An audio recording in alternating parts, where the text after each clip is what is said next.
Well, we have time for after work story as we're waiting for an order. They said it was going to take like over 20 minutes. So I just happen to have some library books in the back seat. And oh no, could you see this? Oh no. I don't know if you're going to be able to see this outside of the steering wheel. In Your Hands by Brian Pinkney. He is the illustrator, and believe me, I had a stack of books already. I had 23 of them, but when I saw this book and he was the illustrator, I said, oh, I have to go back and put this one in the pile. And this is written by Carol Boston Weatherford. She is a talented author, and in the back of this book it says, I have big, bright dreams for you. What dreams do you have for yourself? We can have dreams for our children. We can have dreams for other people. But what dreams do you have for yourself? Let's revisit them on this beautiful day. When you are newborn, I hold your hand and study your face. Yeah, that's the beauty of a child coming into the world. I cradle you as you drift to sleep, but I know that I will not always hold your hands. Not the older you get, then I will hold you in my heart. All right, when they get older, you can't hold them in these hands, but they're always in your heart and mind. You're just always wanting the best for them.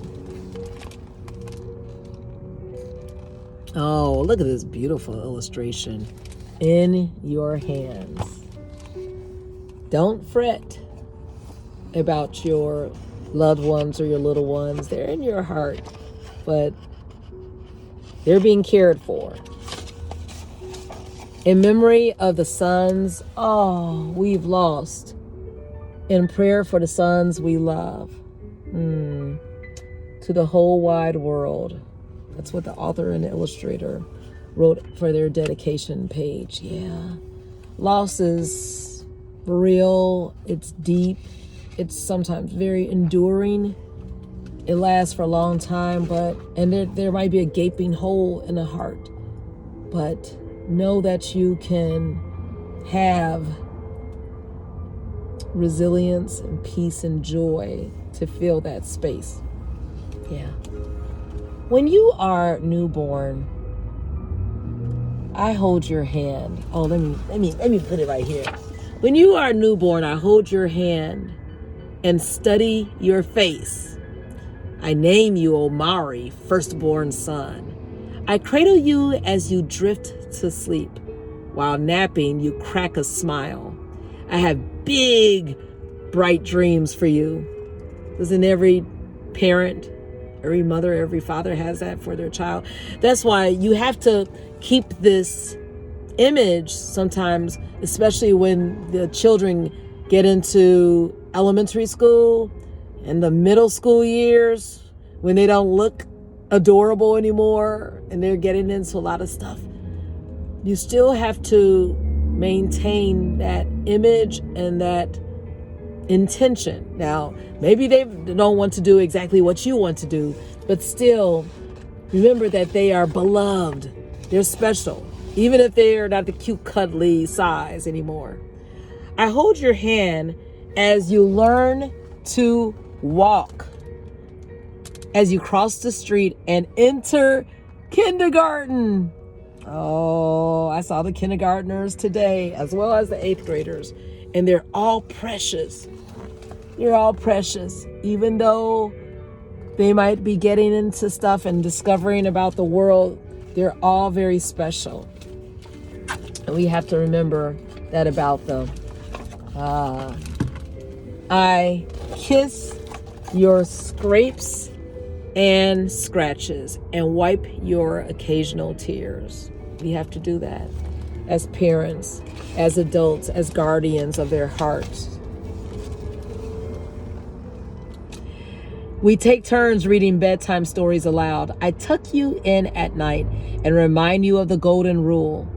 I pour all the wisdom that I can into you.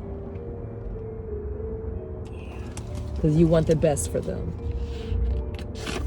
Just like your parents wanted the best for you. And so on. It keeps on going on, generation to generation. But I know that I will not always hold your hand. That I cannot always keep you under my wing. Not when you are in the school play or on the playing field or at the bus stop. Not the older you get, right? You can't always be there. Mom, dad, auntie, uncle, grandparent, neighbor, godmother, godfather. Then I will hold you in my heart and ask God to hold you in his hands. He has a whole world in his hands. Yes, he does. Your child might be out of state, but God is holding your loved one in his hands. I will pray that you are safe in neighborhoods beyond our own, and that you feel confident when you face new challenges. Oh, you see the hands? Yeah. We can't always be there, you all. We know someone who is omnipresent and omnipotent, everywhere, all-powerful, and omniscient, all-knowing.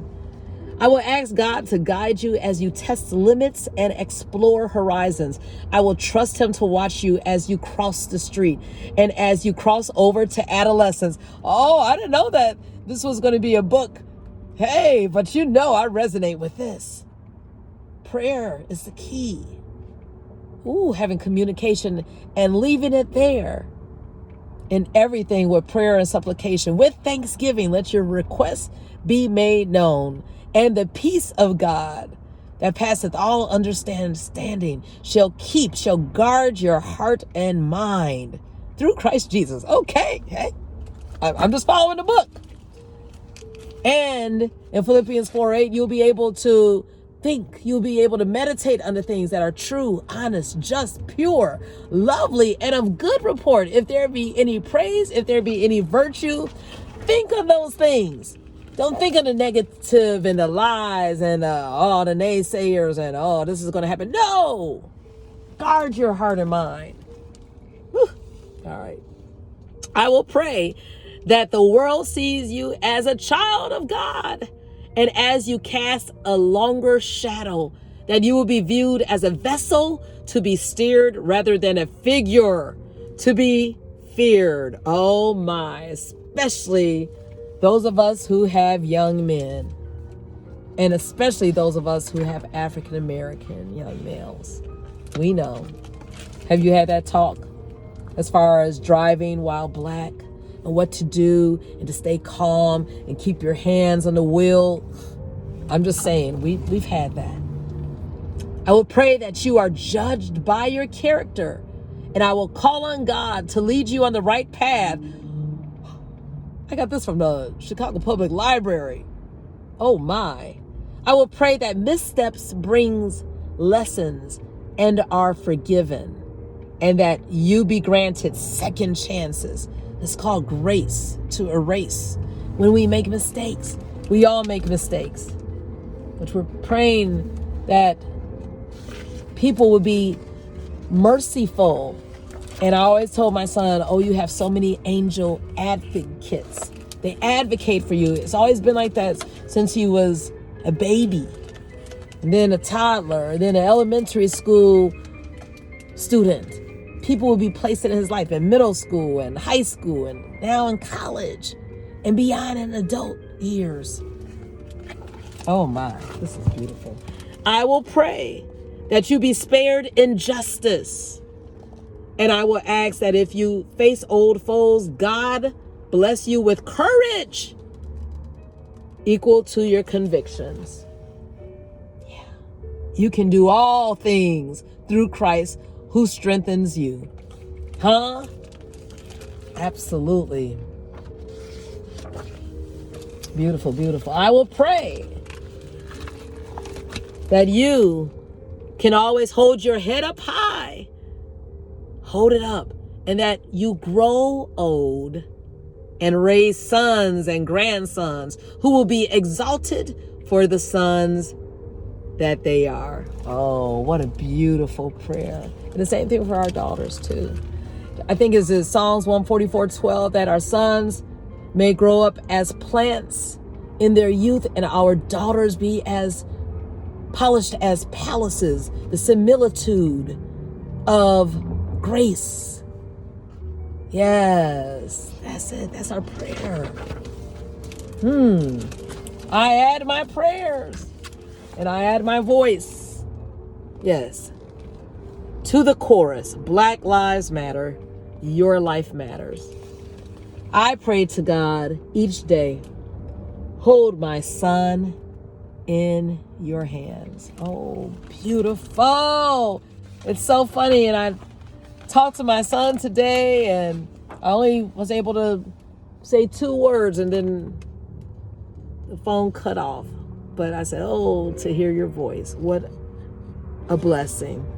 And some of us can't hear the voices, like I said, of our loved ones, but we still can remember. Yes. Carol Boston Weatherford, the author, is an acclaimed author of many books for children, including the legendary Miss Lena Horne, Freedom in Congo Square, Voice of Freedom, Fannie Lou Hamer, Spirit of the Civil Rights Movement, I remember that, which was a winner of the Caldecott Award, and the NAACP Image Award, Becoming Billie Holiday, and winner of Coretta Scott King Author Award. She wrote You Can Fly. Carol lives in North Carolina. And Brian Pinkney, he has illustrated so many wonderful books. I remember Martin and Mahalia. Yeah, Mahalia Jackson, she was behind him saying, sing and tell about the dream, right? Go ahead, speak extemporaneously to the people. And he provided the illustrations for The Faithful Friend, Duke Ellington, The Piano Prince, and his orchestra, and so much. Bryant lives in Brooklyn, New York with his wife, which is a frequent collaborator, Andrea Davis Pinkney. So many gifts. Thank you so much. We have big, bright dreams for you. Recall what is in your heart. Cultivate that faith, hope, trust, and know that you're going to do great things because you're always in his hands. Have a good evening.